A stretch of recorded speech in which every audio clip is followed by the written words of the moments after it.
Jameson Adam Shank here again. In the last video, we addressed the hospital incident. Whenever I finally had to come to the realization that things were not good, that things were bad. But I'm finally starting to stick up for myself here, and I'm finally starting to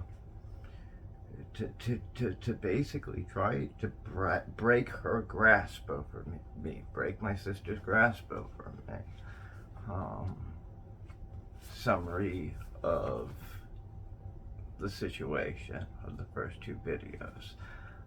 Basically, for the summary of the first two videos, mom dies in October of 2023. Sister takes over disability, SSI disability, or so I think.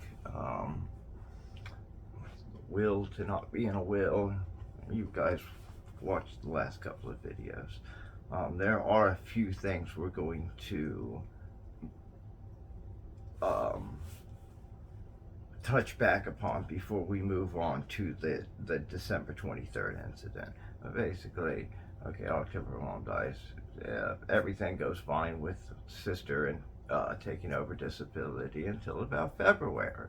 About 2 weeks before the Super Bowl, of course, when the notes begin, but quickly we start running into the power outage situation, the withholding of food,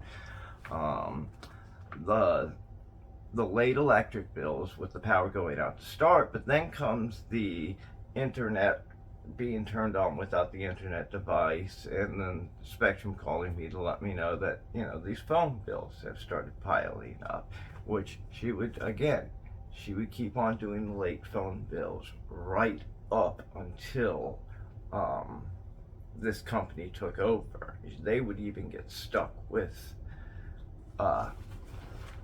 pretty much two of these phone bills, two of these late bills with all the late fees attached. It just is what it is. It's a pain in the butt, but it is what it is.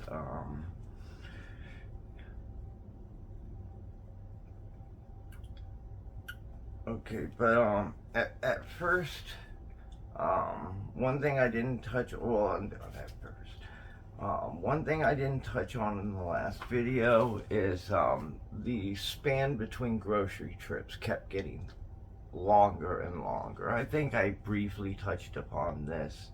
Like, I'm used to going to the grocery store with mom once every a week. With the sister, once every 2 weeks was working. That's about what she was taking me.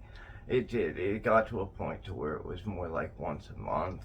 And then towards the very end there, it was more like once every 2 months. But at the very end there wasn't a lot of time. So I only got stuck going without groceries for 2 months once. And then I bought 2 months worth of groceries and stocked up just in case. And she wasn't happy about it. At the time, I did have a caseworker, and that's one of the things she complained about to him, and I was just like, okay, because I think I spent like $500 on groceries in one trip. I think that's what it was, or it was like over $500 in groceries in one trip. Well, after 2 months of not having food, I had gone through all of my canned goods. There wasn't anything left in the fridge or the freezer anymore. I had gone through pretty much all of my canned goods. So by that time, I was not only trying to get as much to pack my fridge and freezer as possible, I was also trying to replace all of those canned goods. I was trying to get everything in one trip and just prepare for the worst again. I knew eventually this company would take over and the SSI would turn back on. I didn't know when. So yeah, on one of the specific trips after going 2 months without groceries, I did spend like 500 plus, I think it was. Um, that's what if not like 700, like I don't know what it was exactly, but it was over $500. I know it was a huge amount, but it was meant to be 2 months worth of groceries. It was meant to replace everything I went through. Because I like to keep a full can pantry just in case the worst thing happens and you just can't go to the store because you have nothing to turn to. And it's given you're not going to be happy about only having soups and canned fruits and vegetables to eat. But if you're hungry and that's all there is, you trust me. I'm grateful to have that rather than nothing. So, I mean, if I have, and I try to select things that I do like, of course. So, it's not that bad. It's not like, oh gosh, I have to eat something I don't like. No, it's all stuff like, the progressive soups that I like, the canned fruits that I like, that is reasonable price too, but that I like. Um, just every veggies that I like. I'm very big on certain canned vegetables, especially things like artichokes. I think they're amazing. You never keep enough cans of those. But and beans too. Never keep enough cans of beans. Beans are healthy. Beans taste good. Well, beans don't taste good. They taste like most beans don't have a very thick flavor, so you can use them in all kinds of, you can do so much with them. And it's a great source of both vegetable and protein. It's kind of like the in between. Um, so yeah, I stock up on the things that I like, that I know will sustain me, and it's just that's what I do, just in case. If there is an emergency, I will figure it out, but I want to be prepared for that emergency. Um, so yeah, there was one time to where it was 2 months between grocery trips, and after going through that, I did panic and I did buy like a ridiculous amount of food, wondering, I still don't have a food stamp card at this time. I still don't have the SSI company telling me that we're back. Yeah, you're back in action. Your SSI's been reactivated. I'm still, um, I'm still waiting for that to happen. And she did tell me that it finally did happen in October, so I assume that it took that long. It could have happened sooner, and she just waited. Um, but again, she did not turn the reins over to me. I didn't even have the phone number to this company until the 23rd. So it took her that long to pass the reins from herself to me still. And with her, like with my mom, I think my mom, this is me speculating, it is, but I think my mom did things out of the need to control her children. And I mean, whenever it comes to abuse, some people get the worst of it and some people get the best of it. You don't know why. Like, I don't know why. Like, I feel like me and my sister were, like, we were both put through things as kids. But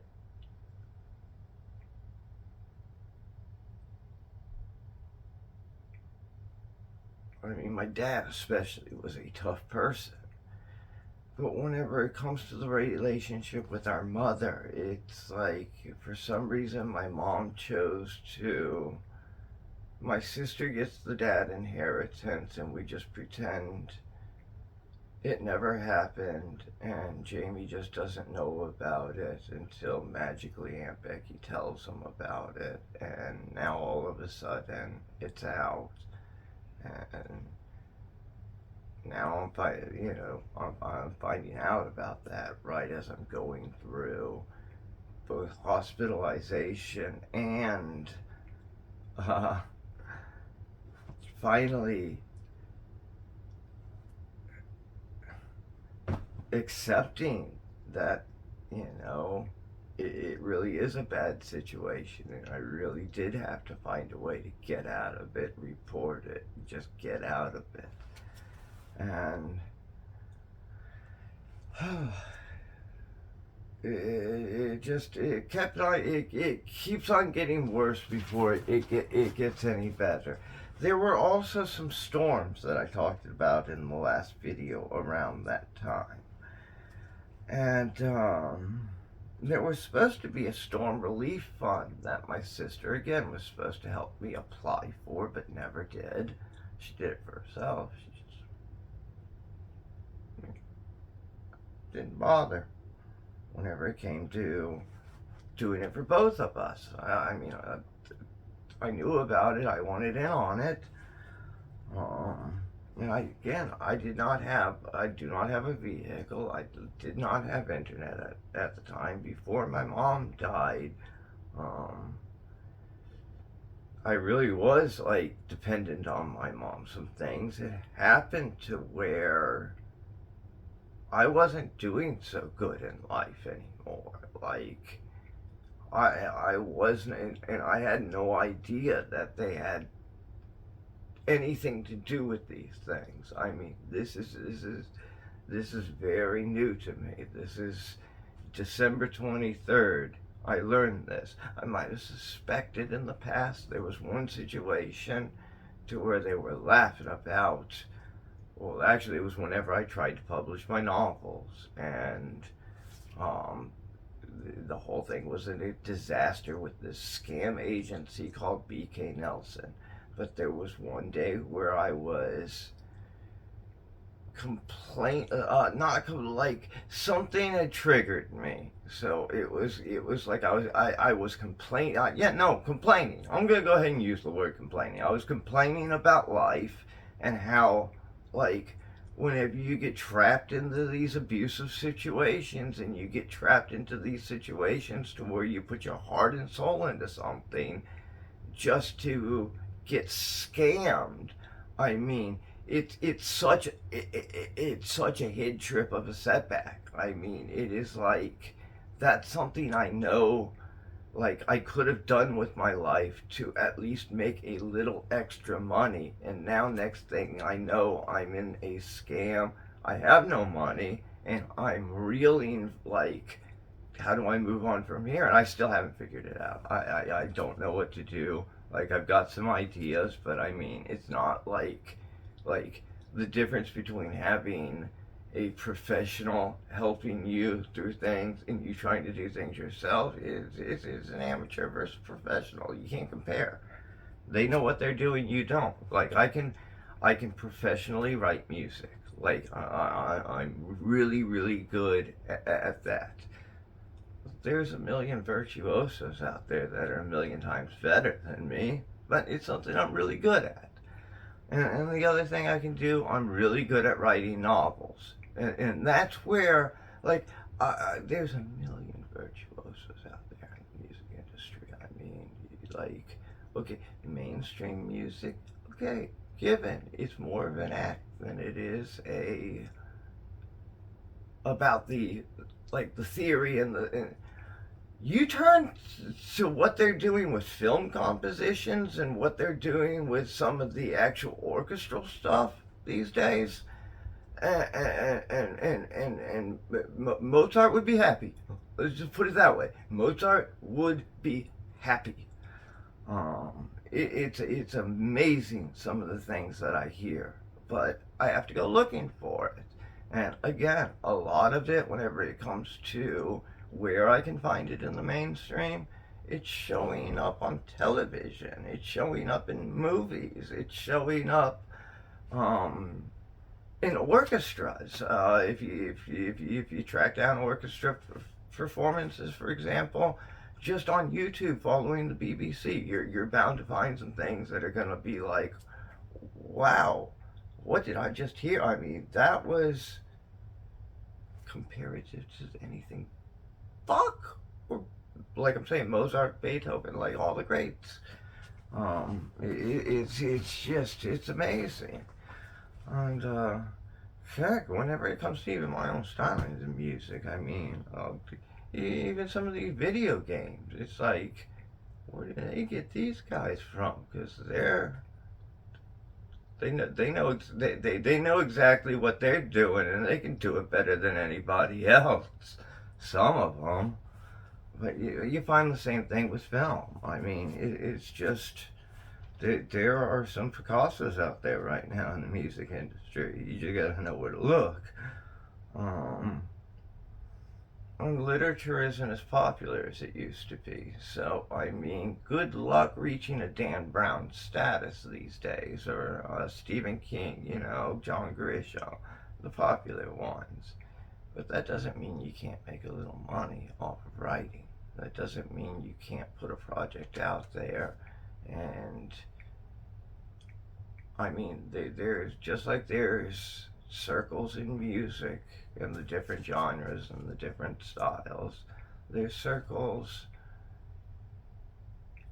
in writing, um, and reading, writing and reading with the different circles and the different genres. So, I mean, if I could have found an agent whenever I was trying, you know, doing that on top of doing whatever I was doing at the time with work, and maybe combining those things could have pushed me to where I could have broken away from my family. And then there's the incident with my cat, to where I had two hoarders that moved in across the street from me. First, capture a neighbor of mine's cat, which was close to my cat. It was kind of like my family too, and wound up torturing it for a year and a half. And it took us we thought he was dead for 2 weeks. It took us 2 weeks for him to finally show up in one of their windows. And I knew these people even. Like I talked to them one day whenever I saw them after they took the cat, and this is somebody else's cat. You gotta give it back. No, it's our kitty now. It's like, ooh, that's crazy for you. And we tried to get the authorities involved, and I took it pretty seriously. Like, whenever the cops wouldn't come for her, again, it's the neighbor's cat that first got stolen, but like, these people were close to me. Like, my cat was friends with their cat, and I knew this lady long before I had Bear. And it was just horrible because it wound up getting tortured for a year and a half. And whenever we finally saw it again a year and a half later, we were all in shock because it looked like Zombie Kitty. And in fact, I am the one who reported it. And whenever I did, I didn't want that getting around because I don't want to be targeted. And I was. They did wind up taking it away. I'm sure he got put down. He didn't get brought back to us. I'm sure he got put down. It was bad. I do feel horrible, but he stunk. I mean, he stunk bad. Like, I would be reminded of that smell later whenever my kitten would show up. There's a reason I'm so close to her. There's a reason I'm doing this again. And it's not even my cat. I mean, somebody else was the one who really rehabilitated her. Like, she was not good whenever she showed up. Like, there were 3 different times to where she went and disappeared for a time. And I knew exactly where she was. One of the times she was getting spayed by whoever the family is that takes care of her. But the other two times, especially the time whenever she went missing the longest, she was being rehabilitated. That smell had to come off of her. Some of her fur had to start coming back. Like, she needed to be in an indoor environment, and that's what they gave her. And again, they paid for her to be spayed. They probably paid for her to have they're the ones who take care of her shots. They're the ones who take care of any medical expenses, like flea collars, flea protection that I've ever seen. It's them paying for it. Um, I just try to help. And the reason I think it's a family, like, I see the daughter interact with the kitty all the time. Like, the kitty goes right up, like, kitten loves that girl. Pretty sure that's the people that are taking care of her. I just don't, I don't like, if she's gonna go run off and play with them, I'll go inside and do my own thing. I'm not gonna interfere with like, I'm happy she has two homes. As long as I'm not an inconvenience to have them, and I'm not, I help feed her. I like having that relationship with that cat, and Frank too. I'm sure they love having Frank around too, because he's always over there. Like, wherever she goes, he goes. So, I mean, it's just, I'm pretty sure that's their cat too. I'm pretty sure they've adopted Frank by now. But I was talking about that in the last video, but a year and a half later, the SPCA would finally get involved. I do not know why they would not get involved whenever the cat first went missing. I mean, all it would have taken, they're hoarders, all it would have taken is for an authority figure to have come out, for somebody to have been like, no hoarders, bad hoarders. You can't steal other people's cats, hoarders. Where did you find the kitty? You took it from the trailer. Did you consider that it was somebody else's cat? No. Well, people are saying it's their cat. Well, you need to give it back to them. I mean, that's just the end.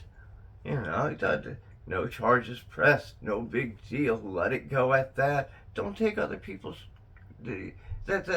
That's not just. That's what I'm talking about. Whenever stealing can be malicious. Like, you're not stealing, like, a piece of bread from somebody so you can feed yourself. You're not stealing, a few dollars from somebody so you can feed your alcohol habit. Even though I do find it disgusting to steal for, like, if you're that desperate for food, you'll probably do anything. But I mean, there's ways to earn money. You don't have to steal. Like, that's not cool. It's just not cool. And if you don't need something, if you have to steal for it, you probably don't need it in the first place. You probably shouldn't put yourself into situations to where you're that desperate, I guess. I mean, I try to look at it in levels. I try to see it as like malicious versus not malicious. I really do. But yeah, if you're stealing somebody's, that's like stealing somebody's family. That's just that's where. But they're hoarders. They are hoarders for like that. Those are hoarders. It should be as simple as an authority. Like, I can't spank them, but an authority figure, and I can figuratively spank in the police. I wouldn't expect a police officer to actually bend them over their knee or something like that. But without having to press charges. Hey, you know it's wrong. You should know it's wrong. That's disgusting behavior. You give cat back. They take their cat back. End of. Don't do it again. You should know. You're an adult. You should know better. Like, it's given there's something very bad going on in that house, but still, adults, they should know better. Either that or be resigned to ALF because too crazy to operate in society. because that's scary to have around. And that was it's not a fun situation to go to.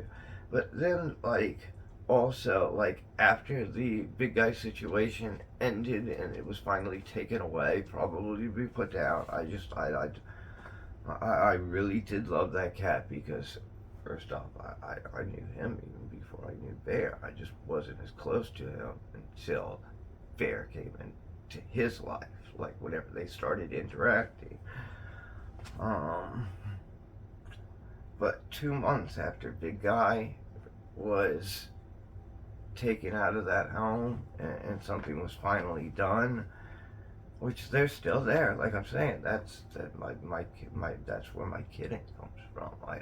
I cannot forget that smell, and that's how she smelled whenever she first showed up. I think she actually found my home before she found their home, but as soon as they got involved, I mean, she went missing for a while. She came back looking better than ever. It was obvious what had happened. Family had taken her in. She had just escaped and was coming to visit me.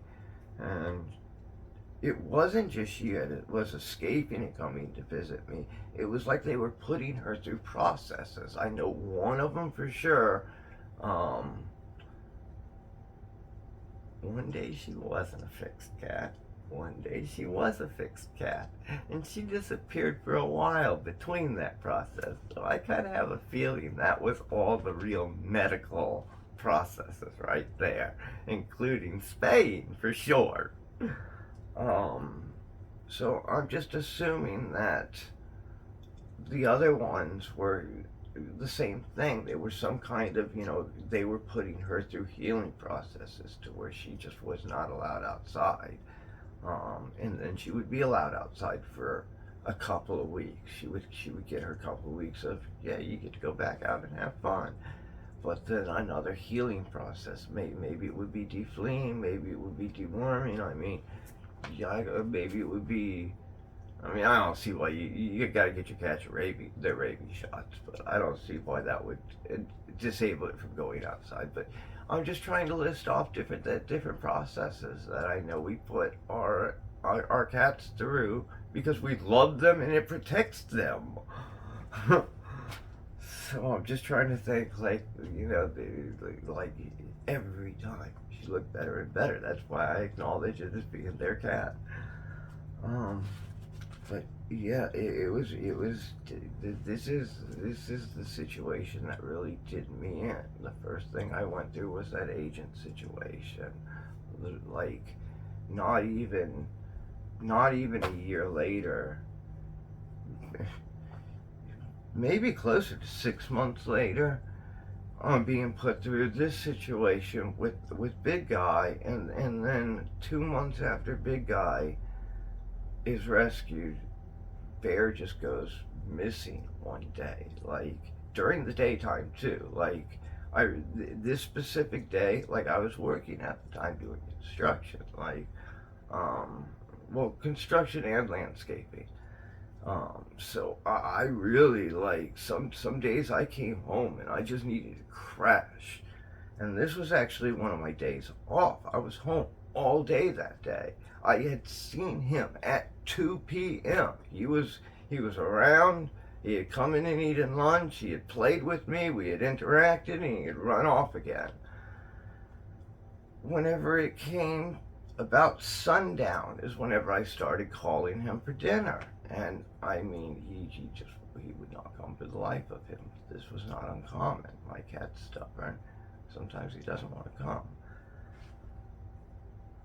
By the time, I probably felt like I was very tired. I probably fell asleep around sundown. Let's just say sundown, 8 o'clock at that time of the year. I don't really remember. It might have been earlier, it might have been later, but I'm probably, if I'm falling asleep early, it's probably sundown 8 o'clock at that time of year. It's probably closer to 7:30, 8 o'clock. So I'm falling asleep very early that day. But okay. So I fall asleep at 8 o'clock. By 4 o'clock in the morning, I'm up. And my cat still hasn't done anything. Like, okay, if he doesn't get fed, he wakes me and he gets fed. He hasn't done anything to come and try to get into the house and get food. Nothing.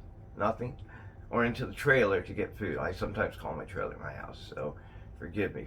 To me, it is my house. It's my home. Should call it a home, not a house. That was a trailer. But he has done nothing to come and get me, and I am now like, okay, something's wrong. But okay, it's also 4 o'clock in the morning. I'm not making a sound until sunrise. I'm worrying. And I'm beginning to worry more and more because I'm not seeing him outside. I'm looking around. I'm beginning to walk the streets, actually. Like, where could he be hiding? And finally sunup comes. I was in a panic just walking the streets trying to find him. And finally my neighbors woke up and I broke down. I just broke down telling them, like, there's there has to be something wrong. I never saw him again. I mean, I don't see how it could not be connected. I mean, like, for years everything was good. Like, he was a younger cat, but like, let's say he was in my life for a good 5 years. I mean, I had him since he was a kid, and he was an adult. Like, he wasn't halfway through his life or anything, but we had a, let's put it this way, I could write a book about him, and I did, okay? It was just under 80K words. Like, that's the big size for full-length novel. You want it to be between 40 and 80. That one was just under 80. I have a habit of I like doing big plots. I like plot.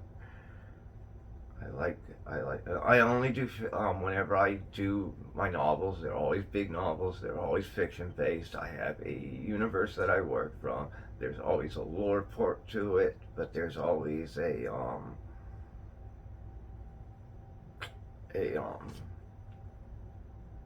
set story that usually reflects, like, one's a war piece, one's a prison piece, one's about organized crime.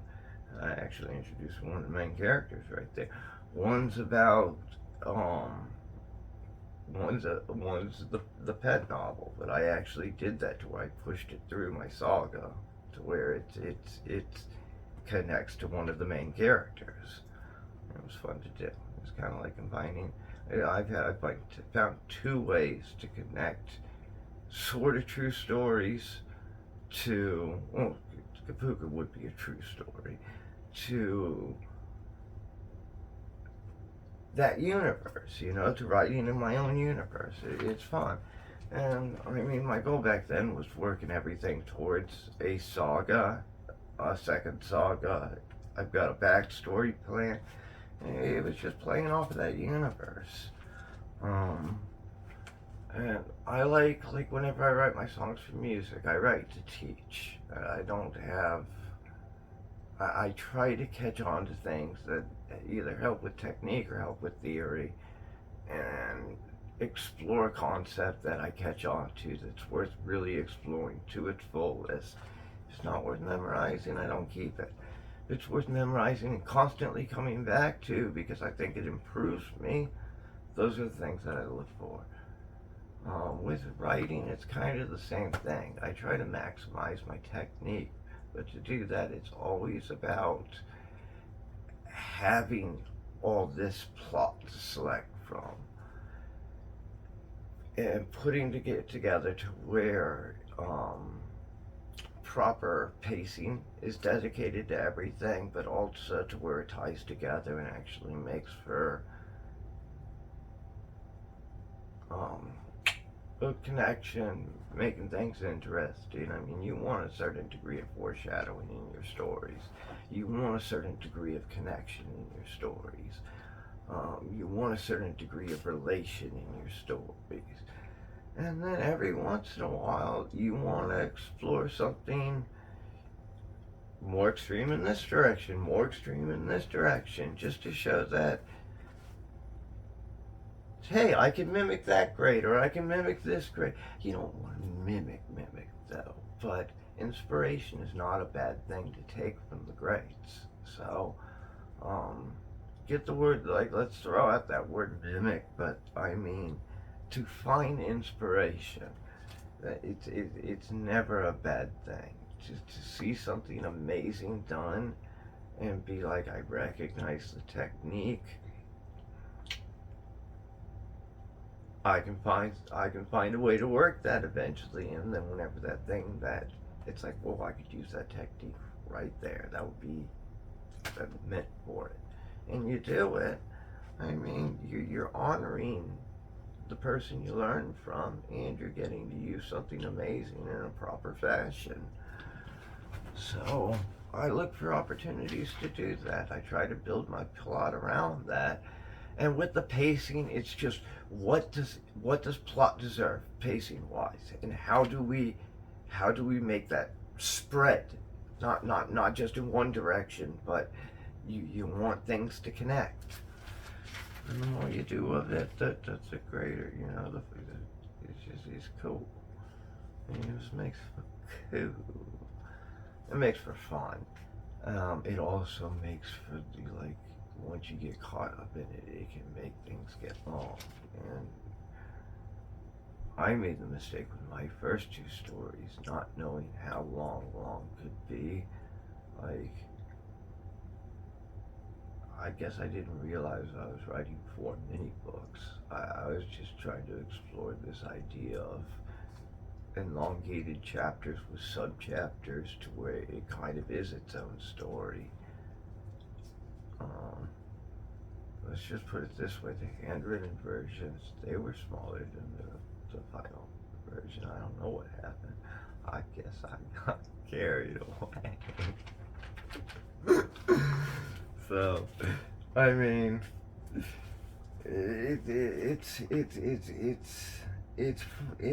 it's fun having these hobbies. I wish I would have been able to do something with it. And I also wish that I wasn't put through this horrible situation by my neighbors. All right, now you know about the whole thing with Bear. You know about the whole thing with BK Nelson. So I'm gonna start building up towards the 26th. That way, whenever I explain some of these things that she was gloating about, you'll understand what I'm talking about. And again, there's going to be some other things that she's gloating about that I'm just not sure about. Or if I am sure about it, I'll cover it whenever I get there. I've got my own things to say about it.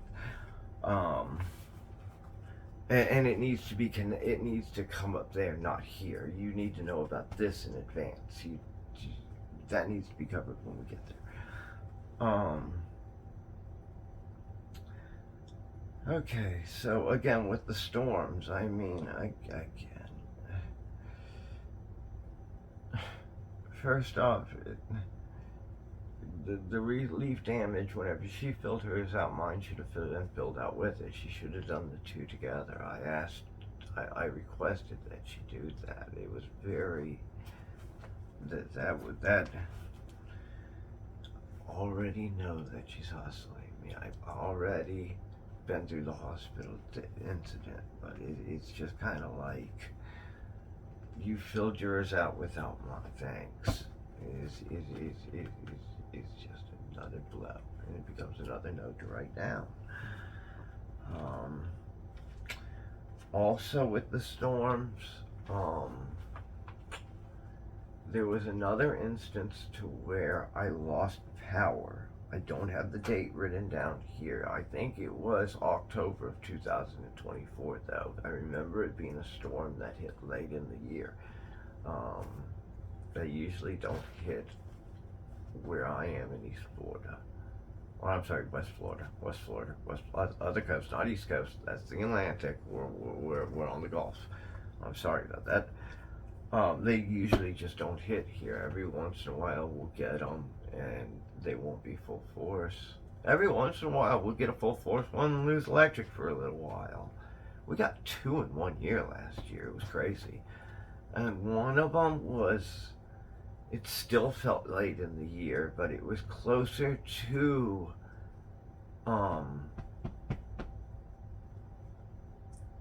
June, July. I forget if it was before my hospital incident or after. I forget. I did not write that down.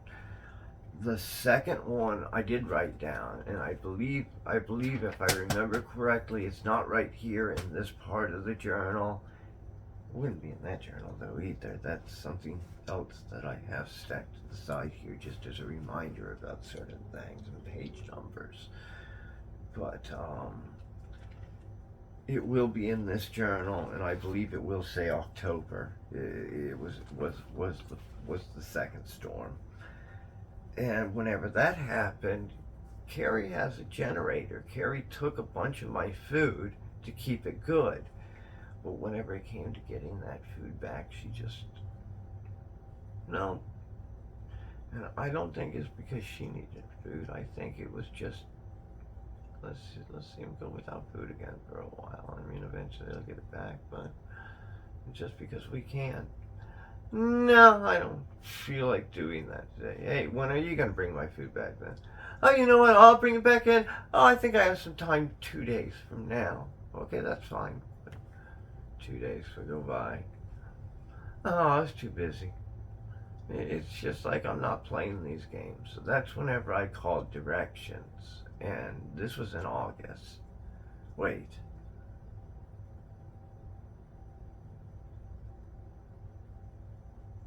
This was in August.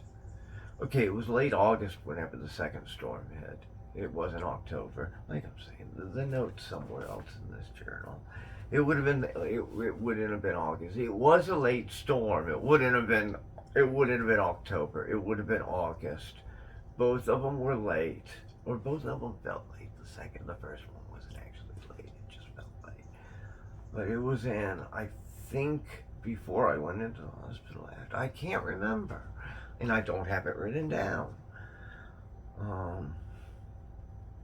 The second one was the one though to where she tried to withhold the food, and it was late August. I do remember. This is whenever I first met Mac. I don't know why I keep tapping on this. There's no notes in there. Just things to connect things in here.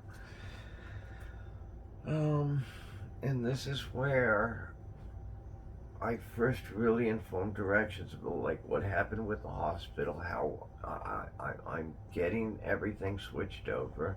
I've already called them and learned that there's no such thing as a caseworker taking over the disability, but it is set to be taken over by this Sunshine Financial Company, which is who I have now.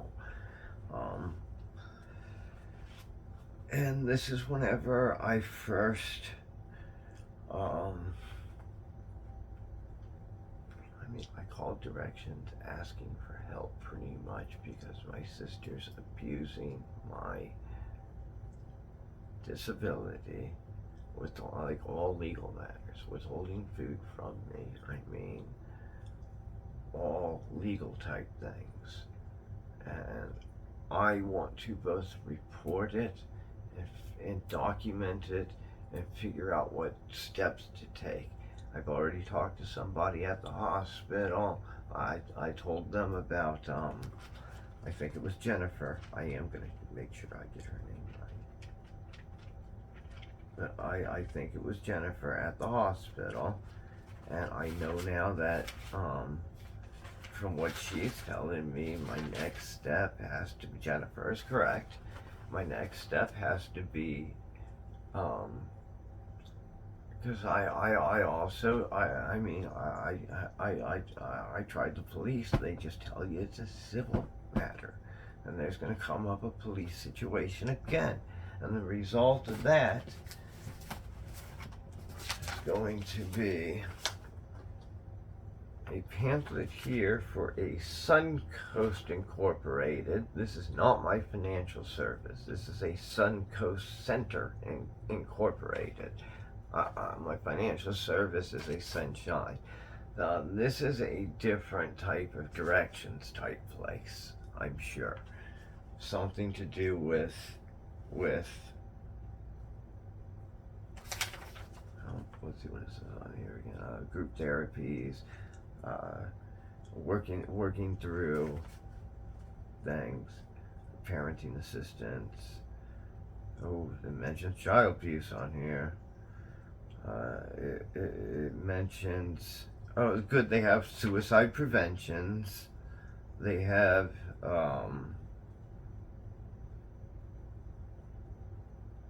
basically essay supports. They help with all kinds of psychiatric evaluations, management supports, case management, care coordinations, and then they have different groups, classes, and workshops on everything listed above is what it says. So that sounds, I mean, it sounds like a helpful place. I just,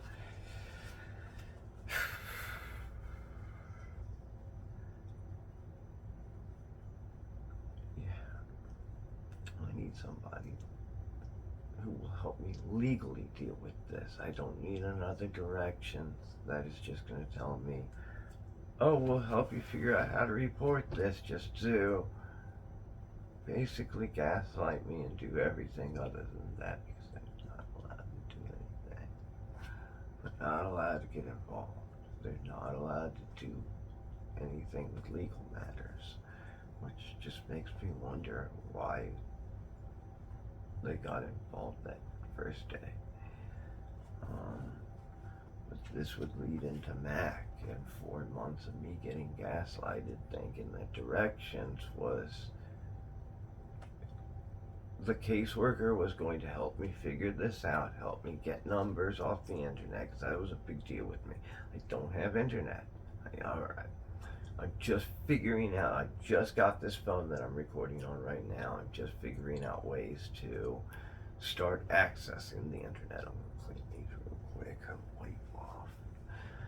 But I'm just figuring out ways to start accessing the internet. It all starts with this Samsung Galaxy S22 phone. I am very grateful for this.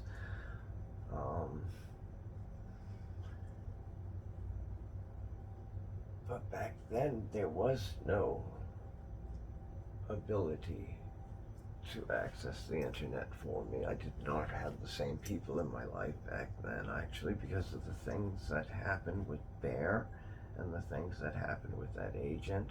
I got really messed up in the head and antisocial for a while. Like how I kind of said, finding those food bowls in that condition, even with her yelling and screaming at me, even with her,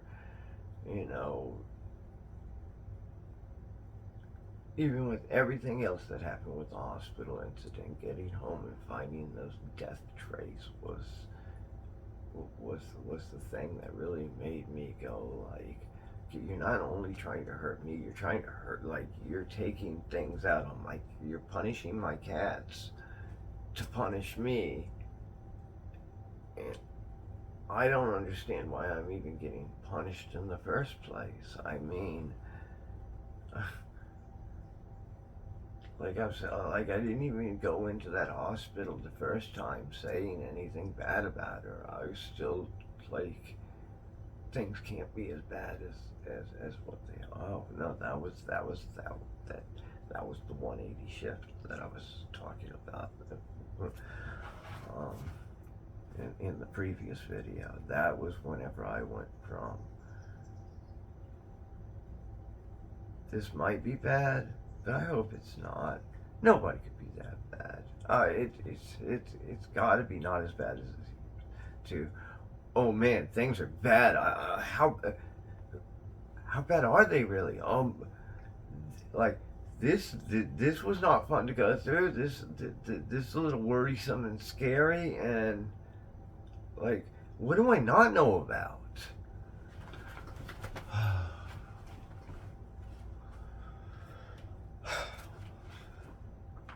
So,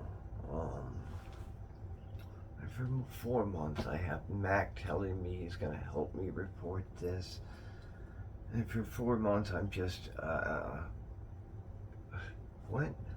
Now, he did help me get food stamps turned on. I was also giving 2 or 3 rides to grocery stores because my sister wasn't. And finally,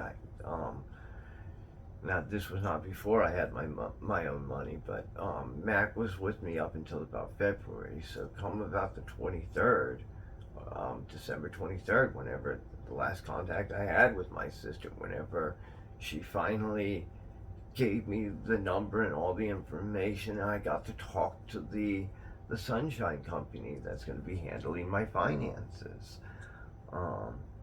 That was her big day.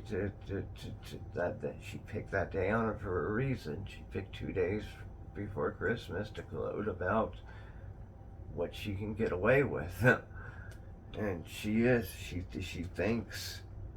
I mean, I've never been able to do anything before. Her mother got away with it her entire. We will get to it. We will get to it. But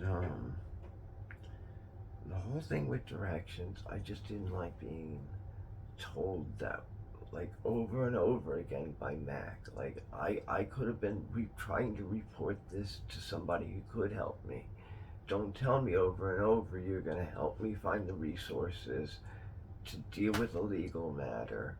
Whenever 4 months have gone by, now she's gloating about not only what she's the disability, the inheritance hustles.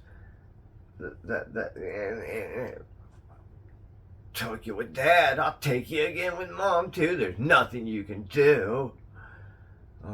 She even gloated about things she didn't do. There was, whenever we were on the phone with the getting me adjusted, there was only the recent back pay in the system. Like there was supposed to be like that recent back pay. Like everything should have added up to about 20K, but there were so many unpaid bills. It like only added up to like 13. Like it was crazy how little. And then there was supposed to be $6,000 in there from first payments that I was still on from back whenever my mom was still alive, and we just hadn't gone through that money yet. Whenever you first receive Social Security income, you get a few lump sums that you only have, I think it's 9 months to spend. And I didn't realize that whenever the Social Security got canceled, and this is what finally getting on the internet and getting in touch with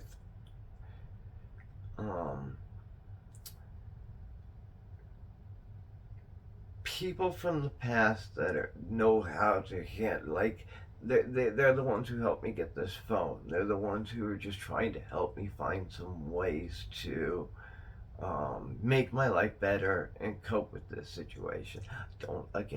I dropped everybody from my life after the thing with Bear.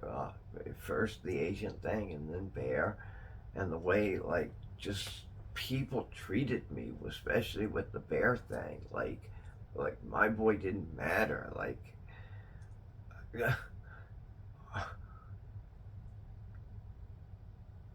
I wanted to drop off the face of the earth. I didn't want to leave my house. I didn't want to participate. Like, it was just how can this world be so cruel? And But that was 8 years ago. For the last 3 years, I've been working on things again. Like, I've been really dedicated to a music project to where I created pretty much what was a whole new album and kind of an inspiration to maybe do some recordings of the different songs with afterwards recording just to keep me going, just to see what I can do as a project to keep me going, to keep myself positive. And again, just record record my songs, do the explanation video afterwards, explaining all the theory, the keys, all the different little nuances, any alts, any changes, any chromatics, anything that makes it fun, that makes it interesting. Um, and I focus on theory a lot, but with technique too. I mean, everything that goes into the technicality of music is going to be the theory of the technique, and it's what makes for that just greatness, that theoretical greatness, that technicality of it all. I know I'm just repeating the same words in a different way. That's kind of what I'm going with. um, but yeah, I'm grateful to have these people in my life helping try to push me in right directions, to save money, to make this SSI payments last long, or just go further, and to kind of give me ways to at least try something else. Starting with making this video and at least getting my story out there. I'm at least gonna do a my story or expose, just explaining what's happened. See, at best case scenario, I best case best case scenario, I find help to navigate this situation. But I mean, no matter what, it's cathartic to put the story out there, and it lets the world know this is where I'm coming from in the world. It's just important that whenever people go through abuse, I mean, if people don't know about it, people can't help. If you don't explain your story and you don't put your my story out there, then you have been through something really awful. I mean, you can't. How can somebody relate if they don't know what you've been through? So that's why I try to take you on the journey. That's why I try to cover this in a time period, little bits at a time. So I've kind of covered the Mac thing for the most part. It did end with the police being called on me again, so I got to talk to the police again. And that's whenever I was actually handed these pamphlets. One of them's for that, and the two numbers that I was given, they're for attorney offices that are supposed to help poor people, but one of them only helps vets. I'm not a vet. Like, that's veterans. That's people in the armed forces. I'm not a vet. No, that's not me. And one of them, I mean, they listened to me, but all they did was give me recommendations, which, I mean, I kept on writing numbers down. I kept on trying. It's just, it feels like just that attorney circle trap.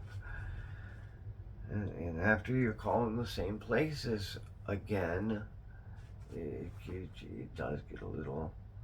And I've been through this before. I've been through it with Bear. I've been through it with Big Guy. I've been through it. There have been situations in my past, even before that, that were questionable and shady.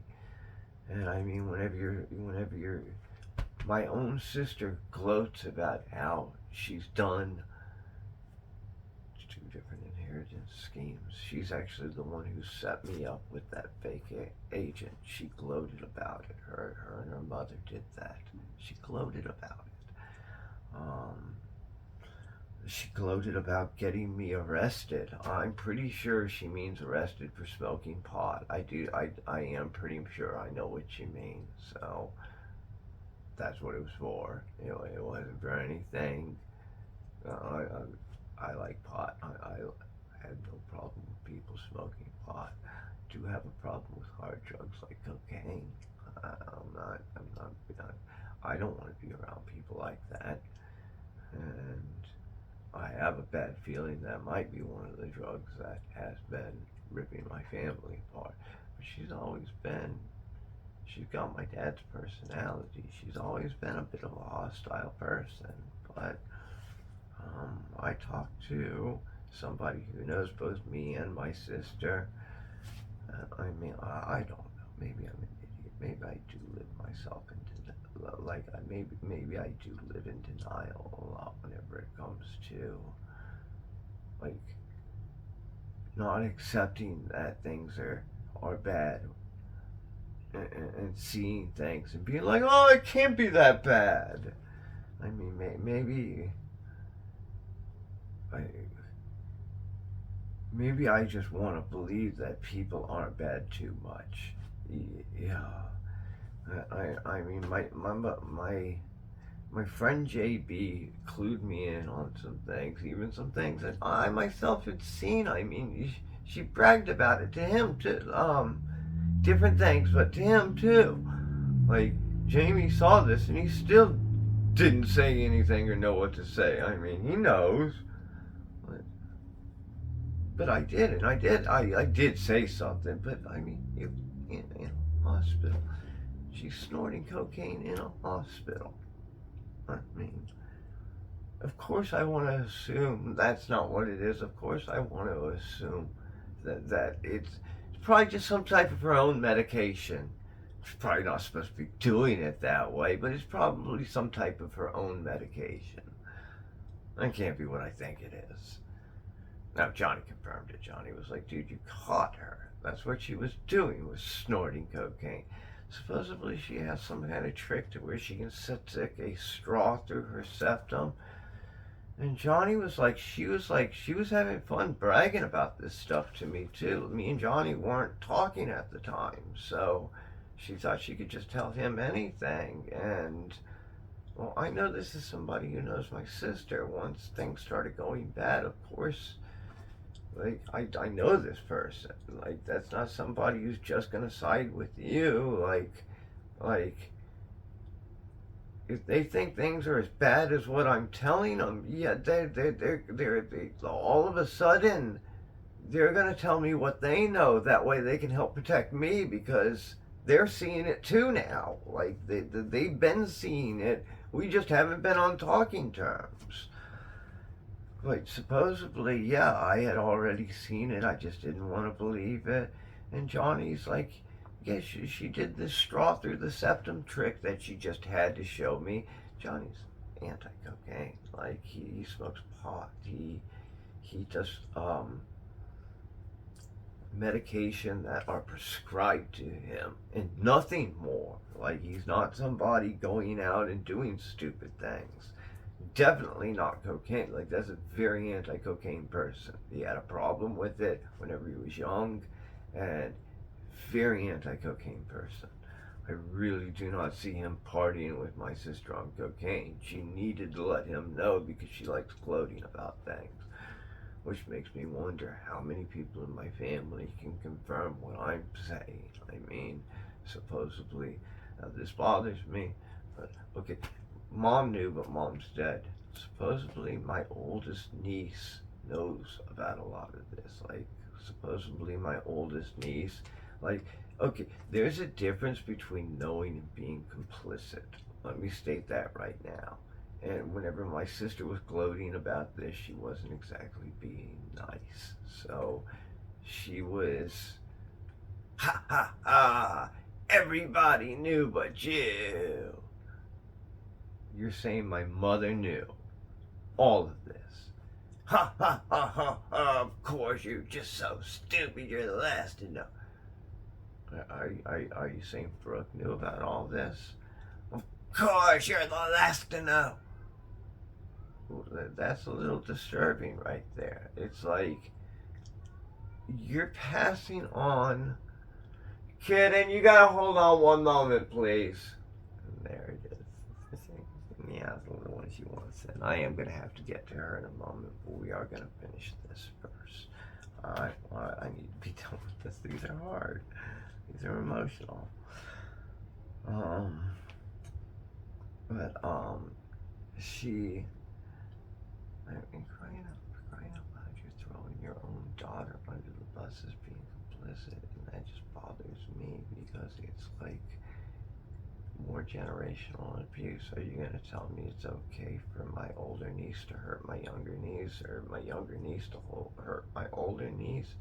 Like whenever you die, Carrie, are you gonna tell me it's okay for them to go and inheritance scam each other and attack it, like the stronger one attacks the weaker one's SSI disability because, I mean, maybe it seems like the older one's her favorite. I'm really concerned about the younger one, actually. Like, I do suspect child abuse in that home, and like, I suspect child abuse, but my biggest fear, okay, I've looked into this a little bit, and like she does have nursing skills. Like she has, like, she isn't right now. She doesn't work right now. I mean, I think I get how she's been surviving. It's off of the properties. It's off of renting out the one duplex and living in the other duplex. She doesn't pay, obviously, and then whatever inheritance she got from my dad on top of that I don't know about. Again, why did I not get included in this? But I mean, obviously they were sabotaging my life the whole time. I mean, it wasn't a now. They don't have anything to do with Bear or Big Guy. That's not them. That's these people, Brian and Melinda Waite, that did that. But I mean, for crying out loud, if we were supposed to have a duplex, and inheritance money, we could have had somewhere to go. And same with if you're the one who sabotaged me trying to publish those novels. We went through like the get robbed by agent thing at least 6 months to maybe at most a year prior to the Big Guy thing happening. I mean, if I could have gotten just a little bit of income flowing in from those novels on top of what I was already doing at the time, maybe I could have gotten out of that situation. Maybe I could have moved away from there, because that was one of the problems. Like once the agent thing happened, that was triggering into a depression. That was a beginning of a spiral. When the Big Guy thing happened, I just started doing nothing but spiraling. But again, fortunately, I was working at the time, and one of the ways I could. But I mean, I was insane. And then once the Bear thing happened, I just quit on life for a while. That's whatever I just couldn't do.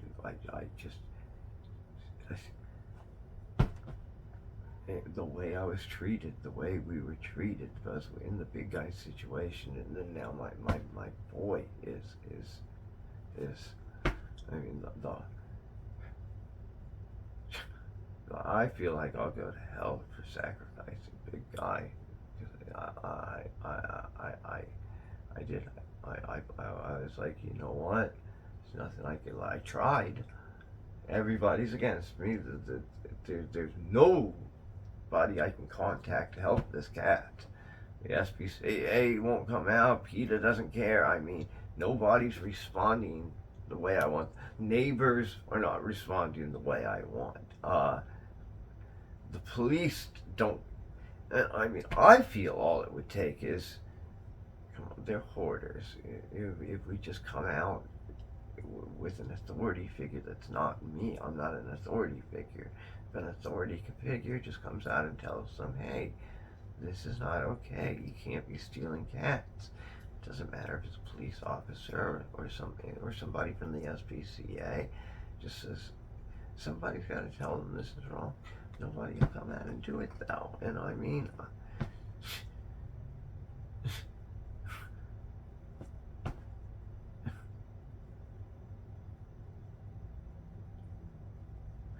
put it this way, I'm not impersonating a cop, and even if one of my friends were willing to impersonate a cop, I'm not going to let them, because that's an offense. That's an offense right there. But you would think what they're doing is an offense too. It's like we needed the sheriff's office just to come out and say, hey, you're not in any trouble, but you're giving that cat back. It's just, there's a difference between right and wrong. You should know it, you know? I mean, crying out loud. Did you not grow up on Disney? You should know. You should know. This is what the villain in the movie does. This is what the hero in the movie does. Don't be the villain. Like, that's pretty. It seems rational to me, but I don't think like these psychopaths. I just don't. We covered Mac and directions. We even covered the final. You know, this is whenever she finally set me up with the. Like I'm saying, she even pretended she stole $6K. I found out in February whenever I finally talked to some people that were really able to get me online and help me get the phone. That it's just money that expired even whenever the account got deactivated. The time period continued to run. So I didn't get 9 months to spend that money, but 9 months did go by, and unfortunately, that's just how they do things. That's how it happened. But for her to sit there and go, you can't do anything about it. Yeah, that makes me think you took $6K. That makes me think that. And then whenever you start gloating afterwards about how it is an inheritance. Yeah, I said it right this time. I didn't say disability this time. I finally said inheritance. I still try to correct myself, but it is an inheritance hustle. I took all the dads from you. What are you going to do about moms? And by the way, I'm the one who with mom, and again with my niece, like I'm saying, I think it's like there's a difference between complacent and complicit and knows about. I think she knows about things. Like Carrie definitely, you are the last one to know. I mean, I definitely think that's true. I'm hoping it would be disgusted by its mother and just trying to do the same thing I had to do with my parents. Get to an age where you can just get away from them as quick as possible. Try to become independent as quick as possible. Going on the streets is not a good thing, but I mean, you just want to get away from constant manipulation, constant abuse, constant neglect, constant no direction, constant try to have relationship with parents that isn't toxic. It just doesn't work. And then the way things escalate and get more dangerous, like it's like you would pray that they would find something to make them happy that doesn't just involve being angry all the time. Something that would just like come into their lives and be like me with the cats. It's like I have cats. I can't be angry all the time. My cats would never want to be around me. It's like you would hope something would come into their lives that would make them go, oh yeah, it's horrible being miserable all the time. No, they like yelling and screaming. I mean, it's just, I don't think they like it. I think it's just they know no better. It's their way. They don't want to be the movie villain. They just know no better. I'm conscious. Like, I know, like, if I was, like, I don't want to look like the movie villain. I'm conscious. I don't think they're conscious of it. I think they're just like, man. With my mom, it would probably been, I don't like having control of my kids. I don't want my kids to ever leave me. My husband left me. I got mad about that. I don't want my kids to ever leave. And then next thing you know, you're sabotaging your child's lives. But with my sister, I think it's, I want all the inheritance. I want all the inheritance. Oh well, if I sabotage his life, then he can't do anything to. But what is she protecting? My biggest fear is that it's abuse on the youngest, and my biggest fear actually is going to be that the cycle is getting worse. I mean, she's a nurse. The child has JIA. I've looked this up. That can be faked. Like the kid has flare ups, but they are always magically gone within a day. JIA, by the way, it's juvenile idiopathic arthritis. The idiopathic meaning they don't know what causes it. Is it genetic? We don't know. Is it something that comes from some kind of mutation? We don't know. I mean, we do not know what causes this. And it is a real disease. Like this is a real disease. There are plenty of people out there that have, like, you can be bad, like scoliosis type bad, okay? Like, this is something that can lead to scoliosis and crazy things like that. Okay, this can be really bad. Joint flare-ups. It can lead to deformity. But for some reason, every time my niece has a flare-up, which is supposed to be a flare-up, like swelling, like that doesn't, because swelling doesn't go away in a day. You have to work through that. Every time my niece has a flare-up. Now I'm not around these people a lot, but whenever I was around my mom and because of that around my sister on occasions, it's like whenever she does have a flare up, it's magically gone by the time anybody's around later on at night. It gets mentioned in the morning because they need to miss school for some reason, and then by the night it's magically gone. It's just like, okay, so there is no swelling. That's good. And, looking back at it and knowing what has happened now, I mean, this changes things. It makes you look back on things and go, well, wait a second, what have I been seeing? Again, I don't like the yelling in front of the niece. I don't like that. She yells at her oldest too. I've seen some of that over the past year too.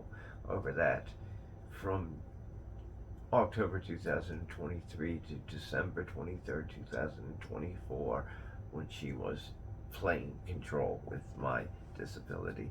And again, no will. Did my mom just give her the account information? And also, what other account information did my mom give her? Because it does seem like my sister has been draining off of mom's accounts. And like, she's not trying to split up things. Like, we gotta sell the car and split it up. We've gotta make sure all mom's possessions are split up. We've gotta make sure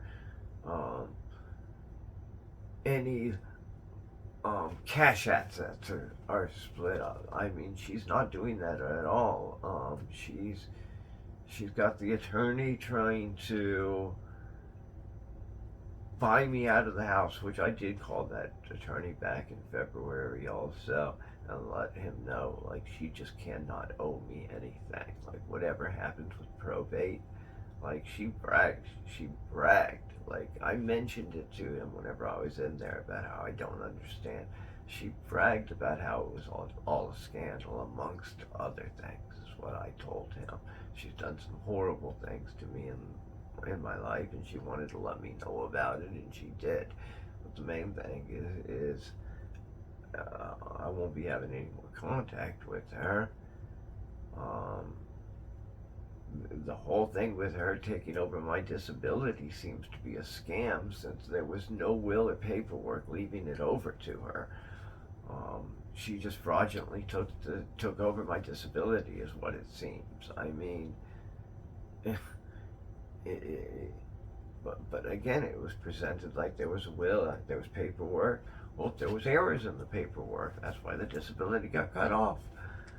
I mean, it just all seems like it was lies. This whole thing has just been a scandal on her part, probably to try to ruin my disability.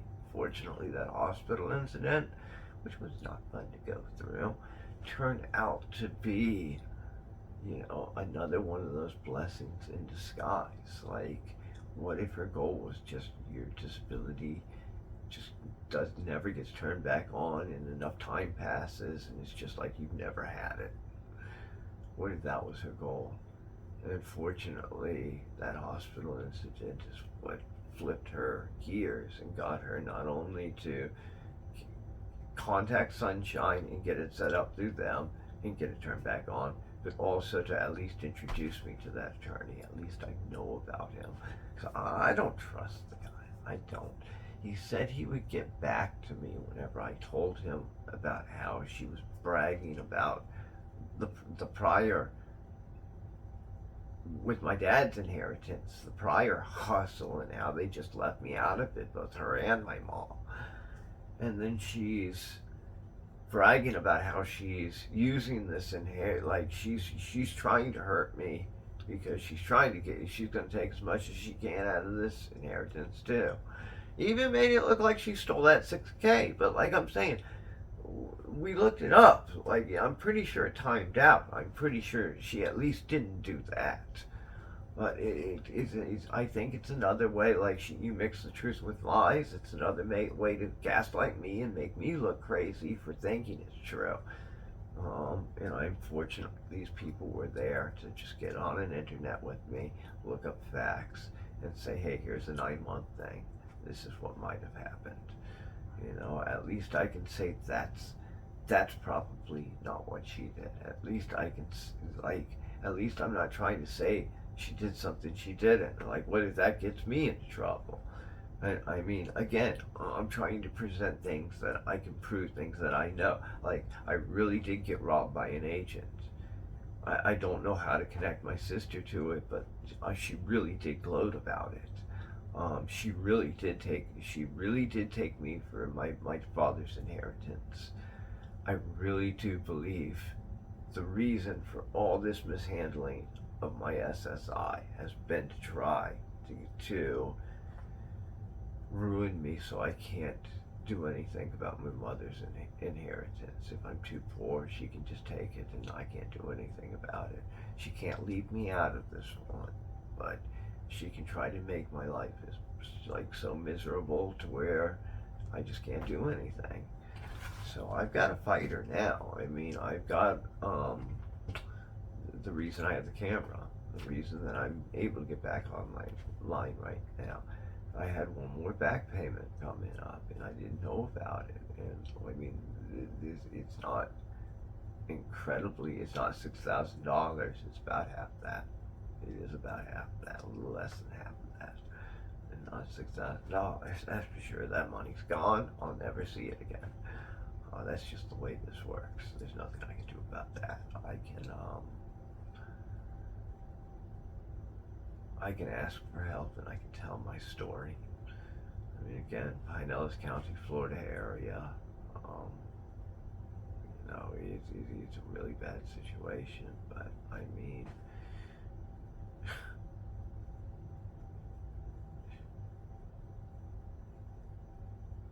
you would think there would be an attorney out there who would take the case, just because it is such a, like,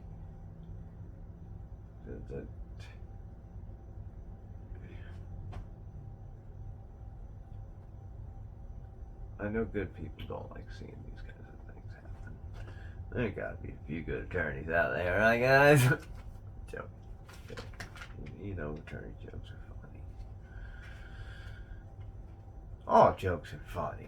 Jokes are fun. Jokes are meant to tackle. The jokes are meant to get us to elicit to the things that we like, but also get us to elicit to the things that we're uncomfortable about. If you don't talk about the things that are going on in life, you don't solve problems.